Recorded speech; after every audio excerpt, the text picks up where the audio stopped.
आप सबका दिल से स्वागत है। आकांक्षा जिंदाल। आकांक्षा जिंदाल नहीं, अभिषेक बजाज। आकांक्षा जिंदाल अभिषेक बजाज की एक्स वाइफ। जो मुझे कैसे पता चलता है, मुझे अभिषेक की लाइफ स्टोरी बतानी थी। मैंने पूरी रिसर्च कर ली अभिषेक के ऊपर। उसके बाद मैं जब वीडियो शूट करने ही वाला था, उसके थोड़े समय पहले मुझे पता चलता है अभिषेक बजाज की शादी हो चुकी है, डिवोर्स भी हो चुका है, और आकांक्षा जिंदाल ने अलग अलग चीज़ें बताई है अभिषेक बजाज को लेकर, और अभिषेक बजाज की टीम ने अलग चीज़ें बताई है। अब बाहर आकर अभिषेक क्या बताता है ये सब चीज़ों के बारे में, वो हमें बाद में पता चल जाएगा।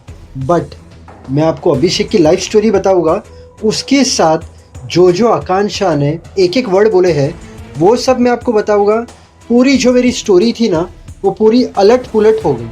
अभिषेक बजाज की मैं कहानी चालू करूँ उसके पहले छोटी सी बात जो मैं हर बार करता हूँ। मैंने तानिया मित्तल की लाइफ स्टोरी बताई है, अमाल मलिक की बताई है, आवेश दरबार की बताई है, जिशान कादरी की बताई है, प्रणीत मोरे की बताई है स्टोरी, फरहाना की बताई है मैंने, बसीर अली की मैंने बताई है स्टोरी। बोलने का मतलब ये है, ना मैं इसकी तरफ हूँ ना मैं उसकी तरफ हूँ, मैं सिर्फ स्टोरी बताता हूँ, तो आप गलत फहमी में मत रहना। और ये आकांक्षा जिंदाल का भी मुझे पता चला तो मुझे लगा मैं जब लाइफ स्टोरी बता रहा हूँ तो ये एक इम्पॉर्टेंट पार्ट है, इसलिए मैं स्टोरी में डालूंगा। मेरे चैनल पर suspense, mystery, horror, time traveller, बहुत सारी सच्ची कहानियाँ हैं, तो मैं सिर्फ कहानियाँ बताता हूँ।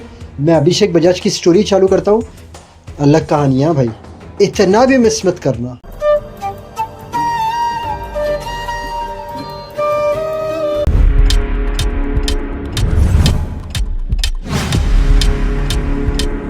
अभिषेक बजाज का जन्म होता है 24 अक्टूबर 1992, new Delhi, middle class Punjabi family. Father का नाम परवीन बजाज, मॉम का नाम अंबिका बजाज। अभिषेक बजाज को दो बहन हैं, एकता और अंकिता। अब स्कूल डेज से ही अभिषेक को स्टेज का, मॉडलिंग का, कंपटीशन का, एक्टिंग का, ये सब शौक थे उसके बचपन से। वो 9th स्टैंडर्ड में था तब उसकी मुलाकात होती है आकांक्षा से। उसके थोड़े टाइम के बाद वो लोग फ्रेंड्स बन जाते हैं। अब ग्रेजुएशन ख़त्म करता है अभिषेक। उसके बाद उसे एक्टिंग फील्ड में जाना था तो ऑडिशन देना चालू करता है, टीवी सीरियल्स के लिए, शॉर्ट फिल्म्स के लिए और मॉडलिंग प्रोजेक्ट्स के लिए। शुरुआत में अभिषेक को रिजेक्शन मिल रहा था और साथ में आकांक्षा के साथ उसकी फ्रेंडशिप, हम रिलेशनशिप मान सकते हैं, उसकी डेटिंग चालू हो गई थी। अब रिजेक्शन और स्ट्रगल के बाद एक फेस ऐसा आता है, अभिषेक का जो सपना होता है वो पूरा होता है और उसे मिलता है टीवी शो परवरिश, कुछ खट्टी कुछ मीठी, सोनी टीवी पर। ये उसका पहला डेब्यू टीवी सीरियल था। बस अभिषेक मुंबई शिफ्ट हो गया और उसका एंटरटेनमेंट इंडस्ट्री में पहला कदम। जैसा मैंने कहा, आकांक्षा के साथ उसका रिलेशनशिप चालू था। हम आकांक्षा की बात पर बाद में आएंगे। अभिषेक का सक्सेस का टाइम चालू हो गया था। एक नड़न की खुशियों की चाबी, मेरी भाभी, ये मिला उसे शो। उसके बाद सिलसिला प्यार का, उसके बाद दिल देके देखो, उसके बाद बिट्टी बिजनेस वाली, जिंदगी का क्रॉस रोड्स। उसे टीवी की दुनिया में बहुत अच्छा सक्सेस मिल गया था। टीवी की दुनिया में काफ़ी लोग उसे पहचानने लग गए थे। अब उसने सोचा, अभिषेक ने सोचा, मैं सेट तो हो गया हूँ और 7 साल का रिलेशनशिप हो गया है आकांक्षा जिंदाल के साथ, तो क्यों ना अब मैं शादी कर लूँ। गेटवे ऑफ इंडिया में उसने आकांक्षा जिंदाल को प्रपोज किया अलग तरीके से। वो लेकर गया गेटवे ऑफ इंडिया आकांक्षा जिंदाल को। उसने एक प्राइवेट बोट राइड बुक की फुल रोमांटिक वे में। 28 अक्टूबर 2017 को उसने प्रपोज किया आकांक्षा को। आकांक्षा ने हाँ कहा। जब भी लव मैरिज होती है कभी कभार ऐसा होता है, या माँ बाप मानते हैं या नहीं मानते हैं, या कभी कभी थोड़ा देरी से मानते हैं। इन्हें भी थोड़ा टाइम लगा माँ बाप को मनाने के लिए। माँ बाप माने और उसके बाद इन्होंने 3 दिसंबर 2017 को शादी की। अब इन लोगों की शादी हुई। शुरुआती टाइम सही चला।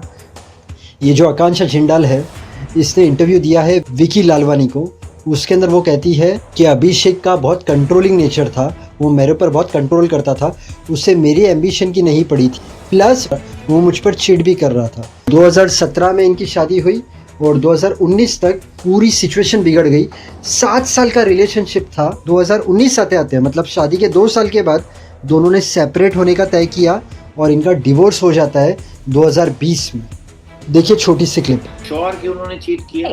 Yes, I have found some screenshots. But मुझे इंटरनेट से ये भी पता चला कि अभिषेक बजाज की जो टीम है उन्होंने एक स्टेटमेंट रिलीज़ किया कि उसकी जो एक्स वाइफ है अभिषेक बजाज की वो फेम डिगर है।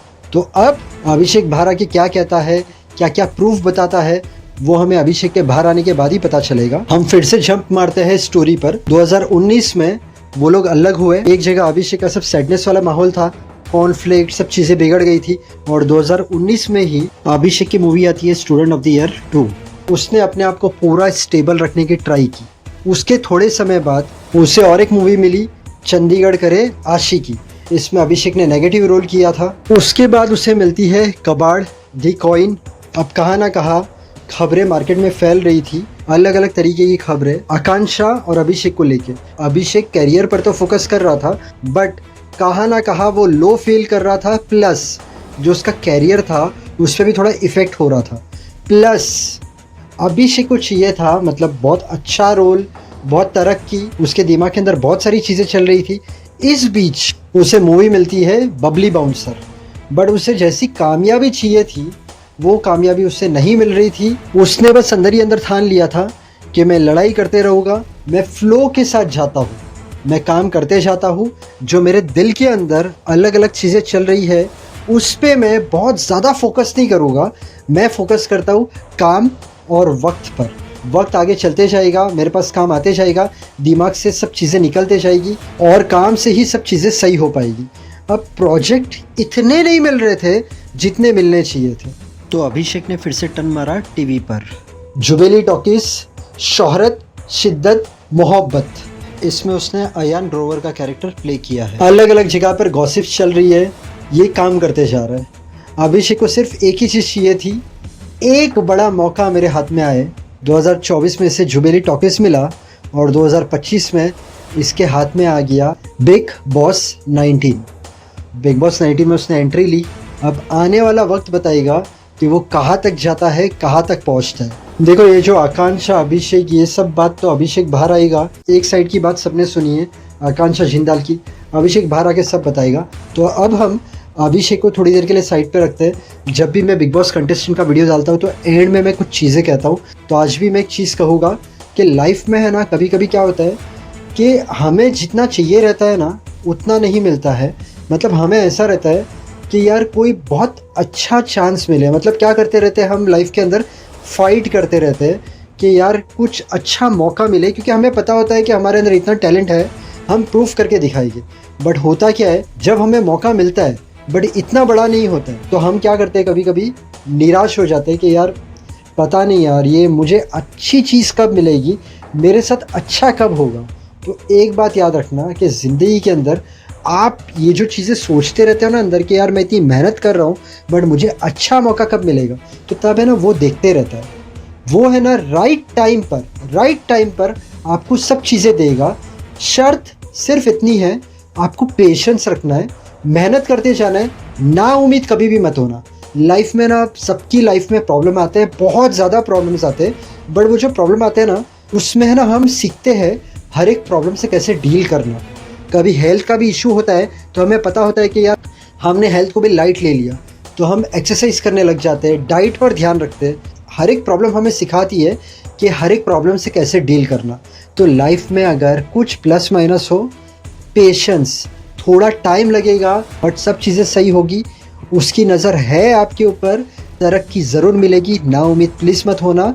और अंत में यही बोलूँगा, अगर आप पहली बार आए हो मेरे चैनल पर, तो ये बिग बॉस कंटेस्टेंट का मैंने वीडियो बताया तो एंड में थोड़ा मोटिवेशनल पार्ट डाला, बट मेरे चैनल पर आपको suspense story, mystery story, horror story, time traveller की स्टोरी, एक्टर्स की लाइफ स्टोरी, बहुत सारी सच्ची कहानियाँ हैं। आप देखोगे तो आपका एंटरटेनमेंट होगा, प्लस आपको बहुत सारी चीज़ें सीखने भी मिलेगी। तो आपके पास जब भी टाइम हो ये सब सच्ची कहानियाँ देखना, आपको अच्छी लगेगी। अगर आपको आज का वीडियो पसंद आया, वीडियो को लाइक करना, चैनल को सब्सक्राइब करना। Thank you so much, God bless and wish you very happy life.